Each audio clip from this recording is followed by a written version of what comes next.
Hello everyone, Pankaj this side from Fintech's Business Advisory। जैसा कि आपको पता ही है कि हम बहुत वीडियोस लाते हैं कंसल्टेंसी की भी लोगों को गाइड करने के लिए।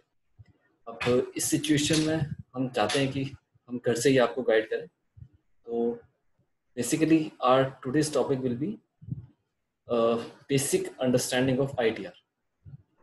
रिटर्न का टाइम आ रहा है एंड लॉकडाउन भी है, तो क्यों ना इस टाइम हम रिटर्न्स की इम्पोर्टेंस को समझें। कौन से रिटर्न कौन फाइल करेगा, कैसे करेंगे, क्या प्रोसेस रहेगा। एज यू नो अभी तक ड्यू डेट इसकी 31 जुलाई है, तो हमें उस पर काम करना होगा। So we will start with the topic or with today's topic understanding of ITR। And with me today is CA Ankit Gera. He is also an expert in this line. And I would like Ankit, please continue with this. Hello everyone, this side Ankit. जैसे कि मेरे पंकज ने दोस्त ने पहले ही बता रखा है कि हम वीडियोस लाते हैं आपके लिए नई नई चीज़ों के ऊपर। तो इस टाइम का टॉपिक हमारा है टाइप्स ऑफ रिटर्न्स के ऊपर। तो पंकज से मैं बोलूँगा कि स्टार्ट करे जाए अपनी स्लाइड से। Yeah, sure.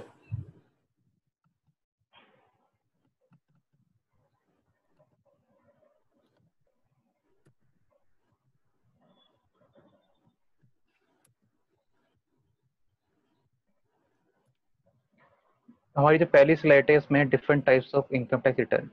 जैसे कि मेरे पास कई कई सारी क्वेरीज आती हैं कि कौन सी रिटर्न फाइल किया जाए, किस चीज़ में कौन सी रिटर्न जाएगी, 1 जाएगी, 2 जाएगी, 3 जाएगी, 4 जाएगी, 5 जाएगी, 6 जाएगी, 7 जाएगी। अगर आप सैलरी वाले हैं, अब मेरे को 1 डालना है या 2 डालना है, ये कन्फ्यूजन क्रिएट होती रहती है माइंड में कि मैं 3 वाली डालूँ, होगा मेरा प्रॉफिट एंड लॉस का बिजनेस भी है। तो उसी को आज हम डिबस्ट करेंगे आपकी सारी क्वेरीज को और बताएंगे कौन सी रिटर्न किस टाइम पे जाएगी। पहली रिटर्न है ITR 1 for individual being a resident not other than ordinary resident having total income up to 50 lakhs। Means अगर आप इंडिविजुअल हैं और आपकी सैलरी की इनकम है और आपकी सैलरी की इनकम 50 लाख से एक्सीड नहीं कर रही है, तो आपको यहाँ पे ITR 1 फाइल कर सकते हैं। पर आपको इसमें एक पॉइंट ध्यान रखने की बात ये है, not for the individual who is either a director in a company और has invested in unlisted equity shares.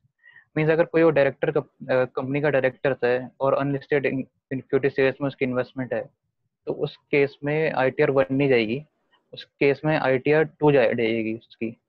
और अगर आपकी एग्रीकल्चर इनकम भी 5000 से ज़्यादा है, तो उस केस में भी ITR 1 यहाँ पे नहीं जाएगी, क्योंकि ITR 1 में बहुत ही रिस्ट्रिक्टेड कॉलम है, बहुत ही सिंप्लीफाइड रिटर्न है, तो ये हर केस पे नहीं जाएगी। अब सेकंड रिटर्न आती है हमारे पास ITR 2 for individual and HUF not having income from the profit and gain of business और प्रोफेशन।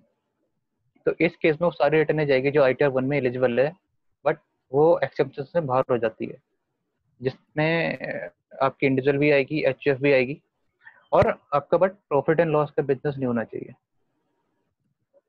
थर्ड रिटर्न ITR 3 है for individual and HUF having income from profit and gain of the business.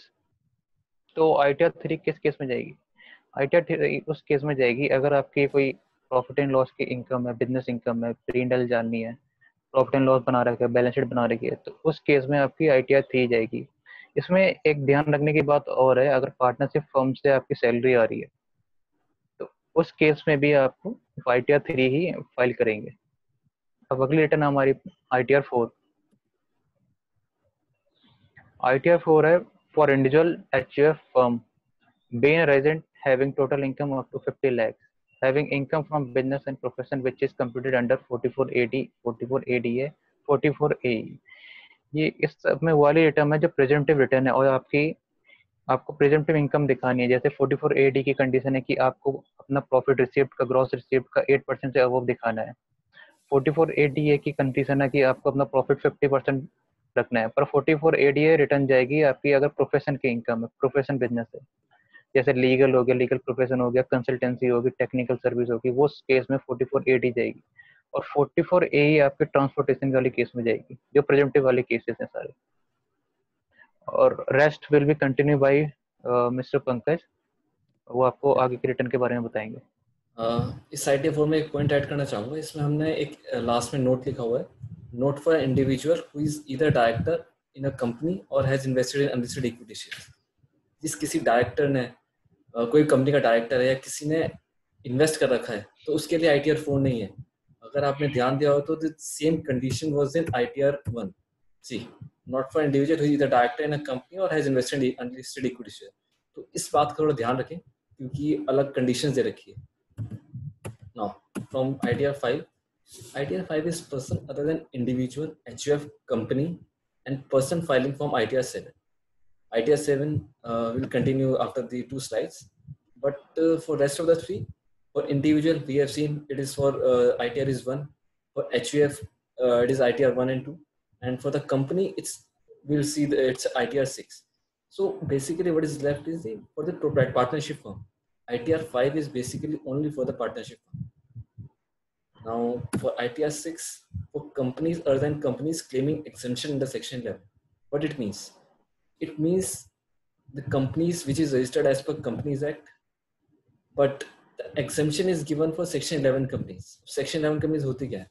Section 11 companies वो हैं जो Section 8 में हैं. Section 8 is for a non-profit organization which is registered as a charitable trust or as a political party in Section 11. तो जो इन दोनों की जो ये इसमें कवर होती है सेक्शन 11 में, उसके लिए ITR 6 नहीं है, उसके लिए ITR 7. तो ITR 6 basically is for those who is registered under Companies Act. Now see, in ITR 7, a person including companies required to furnish written under section 113 4A, 4B, 4C और 4D. अभी सारे section है कौन से? आप देखेंगे नीचे 4 है चैरिटेबल रिलीजियस ट्रस्ट. ये सारे सेक्शन 11 कंपनीज है जो ITR 6 से एक्सक्लूड करा हुआ है. 4B is political parties, 4C is scientific research, and 4D university or colleges or institutions. Basically इन सबको ये सारी इसमें कवर हो गए ITR 7. अभी एक ड्यूरिंग द सेशन एक क्वेरी आई कि जिसकी इनकम 50 लाख से ऊपर है तो कौन सी रिटर्न भरेंगे. जेन्युइन है क्योंकि क्वेरी जेन्युइन है क्योंकि ITR 4 भी कह रहा है अप टू 50 लाख, ITR 1 भी कह रहा है अप टू 50 लाख. बट जो इंडिविजुअल है जिसकी इनकम 50 लाख से ऊपर है या फिर जो इंडिविजुअल एचयूएन फर्म है और जिसकी यहाँ से भी एक्सक्लूड है, कौन सी रिटर्न भरेगा. तो उसके लिए हमारे पास ऑप्शन है ITR 2 का. बट कंडीशन इसमें यह है कि उसके पास बिजनेस प्रोफेशन से इनकम नहीं होनी चाहिए तो वो ITR 2 फाइल कर सकता है. तो ये कुछ क्वेरीज और भी आ रही हैं बट उसको हम रिप्लाई कर देंगे. अंकित एक दो क्वेरीज और भी हैं, आप इसको थोड़ा रिजॉल्व करें. जैसे क्वेरी आ रही है कि ITR 3 में हमें क्या क्या डालने पड़ता है, मीन्स इसके कॉलम्स क्या हैं. ITR 3 में बेसिकली ये जाएगा कि अगर आपकी profit and loss balance sheet बनी हुई है और बैलेंस शीट बनी हुई है, प्रॉफिट एंड लॉस अकाउंट बने हुए और आपने प्रॉफिट कैलकुलेट कर रखा है, तो उस कंडीशन में ITR 3 जाएगी. जैसे कि क्वेरी आ रही है, फ्लैश हो रही है. और कौन सी क्वेरी आ रही है? और क्वेरी एक हमारी है ITR 7 के रिगार्डिंग. ITR 7 के रिगार्डिंग क्वेरी इनकी है कि लास्ट 2 इयर्स में कुछ इशू आ रहा था क्योंकि हम करते हैं कि हम ई फाइलिंग करते हैं, हम सॉफ्टवेयर पे जाके अपलोड करते हैं, फिर वहाँ से एक्सेल या XML फाइल डाउनलोड कर लेते हैं उनकी. उसमें हम करते हैं not Excel file and Java file. तो उसमें जब हम रिटर्न सबमिट करते हैं तो उसमें वो कैलकुलेशन जो इनकम टैक्स एक्ट की दे रखी है प्रॉफिट उसके अकॉर्डिंग नहीं निकाल रहा. लास्ट 2 साल से प्रॉब्लम आ रही है. तो इसका टेम्परेरी सोल्यूशन है, we can't say permanent solution. हमने इसमें लास्ट टाइम भी हमने इनकम टैक्स डिपार्टमेंट में क्वेरी रेज करी थी बट उसका सोल्यूशन कुछ निकला नहीं था. तो जो सॉफ्टवेयर आते हैं जिसके थ्रू हम रिटर्न्स भरते हैं, आपने देखा हो काफी सारे सॉफ्टवेयर आते हैं, तो उसके थ्रू अगर हम रिटर्न फाइल करेंगे तो करेक्ट रिटर्न जाएगी क्योंकि ITR 7 जो है वो उसके थ्रू ही हो पा रही है.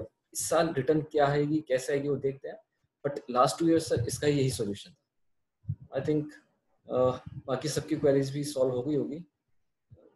तो बेसिकली यही हमारा एक बेसिक था कि ITR कौन सी कब भरेंगे कैसे भरेंगे. और अभी ड्यू डेट इसकी एक्सटेंड नहीं हुई है because it is still time left. For individual it is July and for the company it's September and. So let's see अगर लॉकडाउन की सिचुएशन ठीक हो गई तो ये डेट सेम रहेगी, वरना डेट तो एक्सटेंड पॉसिबिलिटी है. लास्ट टाइम की तरह हर बार डेट तो एक्सटेंड होगी. So this is for today. I hope आपको सेशन पसंद आया। इनकेस कोई आपको क्वेरी है, कुछ भी डाउट है, जैसा भी है, आप हमारे पास फेसबुक पे, ट्विटर पे या यूट्यूब पे कमेंट कर सकते हैं, जीमेल पे मेल भी कर सकते हैं, हम हर जगह अवेलेबल हैं। और हम एक व्हाट्सएप ग्रुप भी बनाएंगे, उसमें आपको अपना नंबर भी शेयर कर देंगे, आप उसके थ्रू भी हमारे साथ जुड़ सकते हैं। Okay, thank you so much, thank you Ankit. Thank you everyone, thank you Pankaj. Okay.